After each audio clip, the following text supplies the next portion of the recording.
Welcome to Intuitive Superpowers with Cynthia Singleton. Awaken, explore, and ignite your intuition.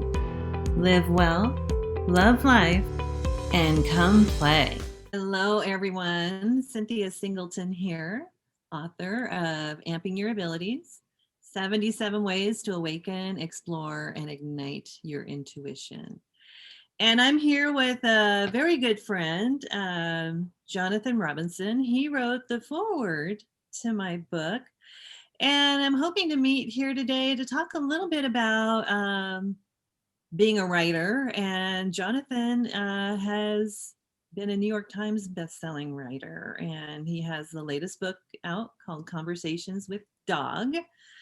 And so welcome, Jonathan. Thank you. Thank you. It's exciting to have you here. And yeah, since my book has been out and it's been received in a really positive way, I've had a couple of people approach me and say, hey, I need to sit down with you and find out some things about writing, which inspires me to sit down with you. You being a best-selling author and very successful in your career, to ask you about a lot of that and learn a lot about that and your thoughts or inspirations or yeah. Well, it's funny. I now have 14 books out, so I get asked questions like this a lot. Do you? And because people say, "Well, how did you become a writer?" or "What do I do?" And I never thought of myself as a writer. I was a psychotherapist. And then one day I had a conversation with a friend and kind of a lightning bolt hit me like, that would be a great idea for a book. My first book, I basically was editing interviews with well-known spiritual leaders. And then, for my second book, I asked in deep meditation, how can I serve? And a voice in my head said, take notes. And out came 200 questions. And that became the little book of big questions. I got on Oprah and things happened from there. So really, I've been somebody who's just open to listening for guidance and listening for intuition. And sometimes that's guided me to write books or do other projects as well. So I think really the first step in being a writer is being open for what are you passionate about? What are you supposed to be doing? What excites you? And things can happen from there. The other part, though, is what stops you. I sometimes ask people, so how long have you had this book idea in mind? And they'll say, 25 years. And I'll say, well, why haven't you written it? And so people have these internal obstacles. Might be thoughts in their head or some idea or whatever. You don't have to do things perfectly. You just have to follow the step in front of you. And so I'll give people my favorite writing technique, because when they hear that I've written 14 books, they say, well, do you sit down every day, write for hours? And I go, no. What I do is, when I'm actively trying to write a book, I sit down 3 times a week for 5 minutes to write. That's my technique, and it's worked great. So when you write for 5 minutes, about 80% of the time you write a bunch of garbage and there's no juice there. And then you stop after 5 minutes and you go about your day. But some of the times when I do that, lightning hits or the muse hits, and I keep writing until I'm done. And sometimes that's been, half an hour. One time it was 17 hours straight. I basically wrote a book in one day that became a New York Times bestseller. So, that was the book of big questions. And so, if you have enough at bats, something will come out, and you don't have to force it. You just have to when lightning strikes, when you feel that creative urge, keep going with it. And that's really kind of like following intuition as well. Listen and go with it. Beautiful.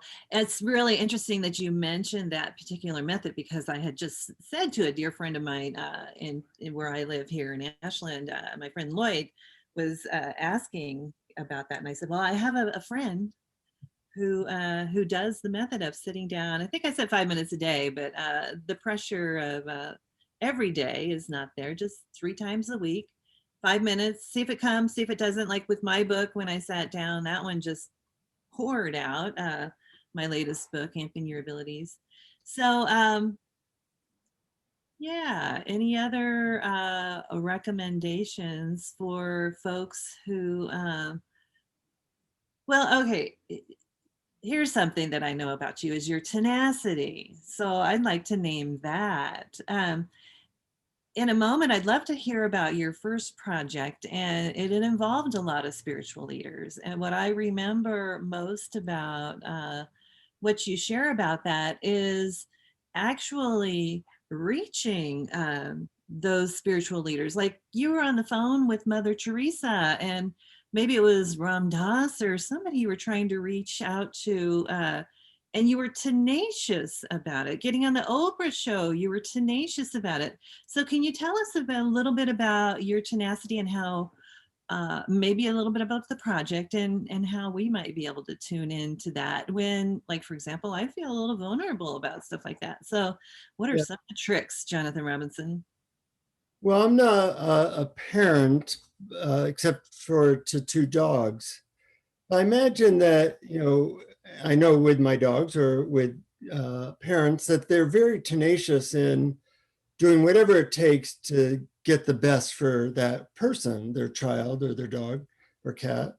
And I was just that way with a project. Like I knew that this was a good project. And so, be fearless, be determined, be consistent in doing what it takes to do that. Just like, if someone you love has cancer, you don't just say, yeah, I'll take you there one time, but then if it's meant to be, somebody will just pick you up. You're on it. You're like, this is important. And so any dream that you have or intuitive guidance that I've gotten, I just take it seriously. Like this is important, and I'm going to dedicate myself. And I think when you have that attitude, God or spirit or higher vibration, whatever you want to call it, says, oh, this person's available. We have a project that needs to get done. Jonathan's with somebody who's willing to follow through, so let's give it to him. But if you're somebody who's willing to follow your dream, then I think you'll get those inspirations. Thank you. Yeah, I'm really inspired by your first project, and I'm really inspired. Would you tell us a little bit about how, like, I love the idea of meeting with somebody like Oprah, and you've been on our show multiple times. And so do you want to tell us a little bit about those breakthrough and maybe how it's tied to intuition? As we talk about some of the highlights of your career and intuition, how did that play out? Well, it's an interesting story. I had this book, The Little Book of Big Questions, and I tried the linear push it to success approach, and I was getting literally zero results. It was not good. I did that for like 4 months, and then I met this person who said that she could help me, and she was a famous person who was like very known for helping people. So I asked for her advice, and she said, yeah, I recommend that you do nothing. Okay. Which is so counterintuitive in some ways. Well, she said, you're pushing, you're shoving, you're kind of forcing it. No, just give up totally on this book for a while. And then if sometime in the future, some idea strikes you as like fun or exciting, or like, yeah, that would be kind of neat to do, then follow that, but don't do anything that doesn't have that vibration to it.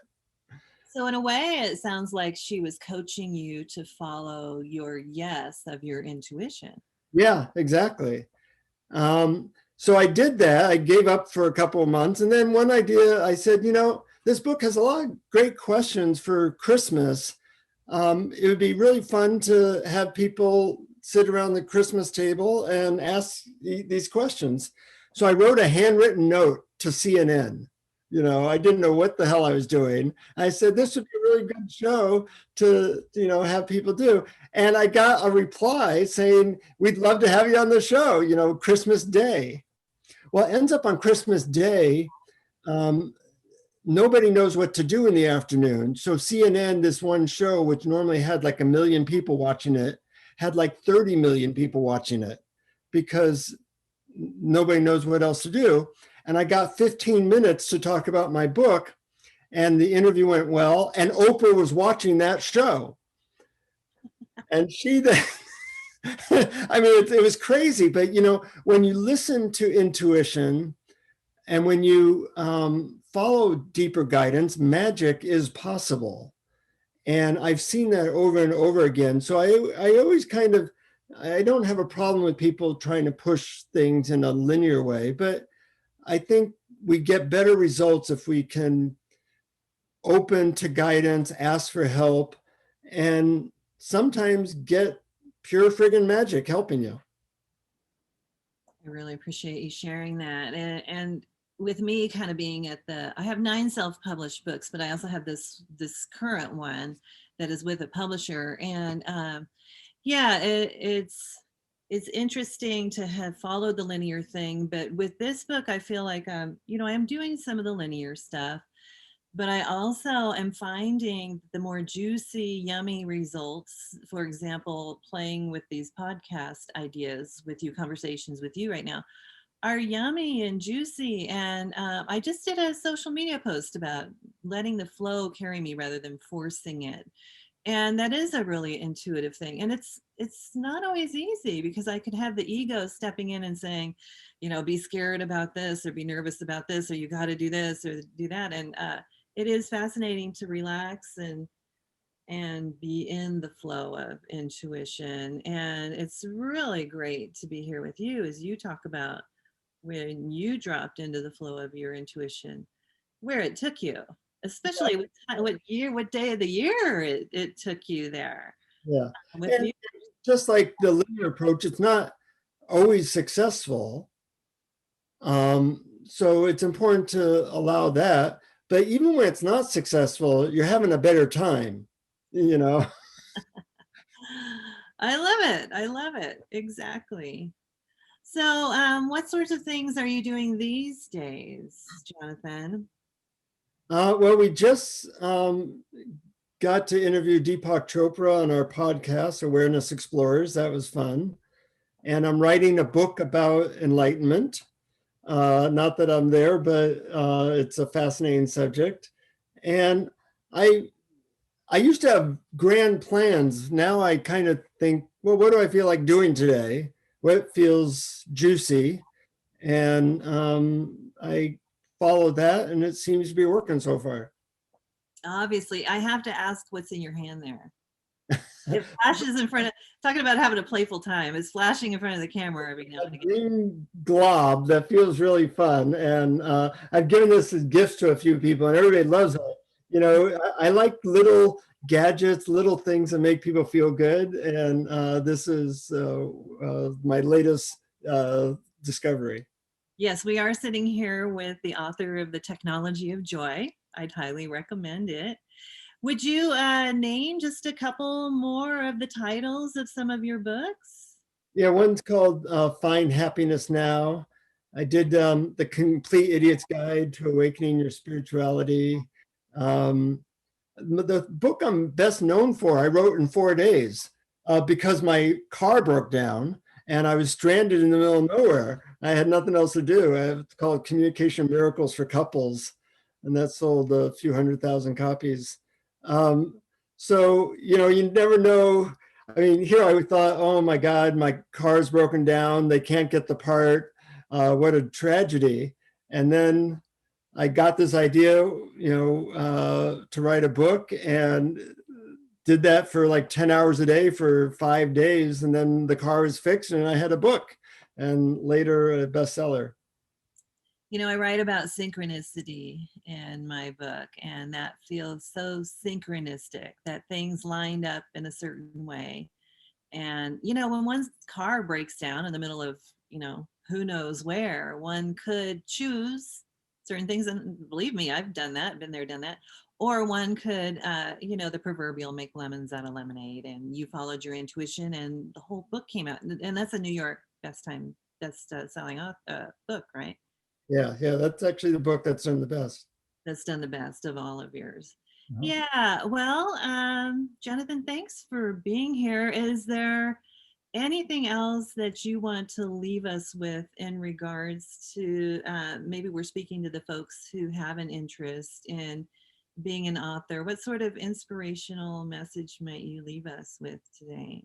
Well, I find a lot of people get overwhelmed by all the steps, but ask yourself, what's this exact next step in front of me that I can do in an hour? And keep asking that question, because I didn't know how to do any of this, and I would take the exact next step, and eventually it led to a whole new career. So I think instead of thinking about it in big terms, think about what you can do even in 20 minutes today to move something forward. Maybe you can write for 20 minutes, maybe you can do an internet search, but it's really a matter of a lot of little steps. People ask me, how do I write a book? I say, I have no idea. I don't write books. I write for 20 minutes. And then if things are good, I write for another 20 minutes. And eventually a book is there, but taking it one small step at a time has really helped me. I really appreciate hearing that. And again, like I said, and I've had this through my life, particularly now with my book being so well received, the person who comes up and asks me about some of those steps. And I do have to say, one of the most practical things that I learned from Jonathan, who's here with us, is to calendar a couple of times in a week or a few times in a week. I'm going to set aside this 20 minutes next week for sitting down. And my recommendation on top of that is, yeah, sit down and see where your intuition takes you. Perhaps you already have a full book written. Perhaps you just have the outline and the idea. How beautiful to calendar that time, to not even know what might come of that time, but to sit in your intuition and feel into, okay, am I going to spend 20 minutes just considering things? That's fine. Or, oh my gosh, like my case when my book came through me is how it felt. It just came out. So I hope that Jonathan and I being here today can help those who are listening, who are wondering what the next steps are. And Jonathan, again, thank you for sharing your thoughts on your very successful career. You're like the top of the food chain in my eyes, where someone can go at being an author. Not that it's a food chain, it's not. You've been an inspiration to literally millions of people, myself included. So thank you. And thank you, everybody.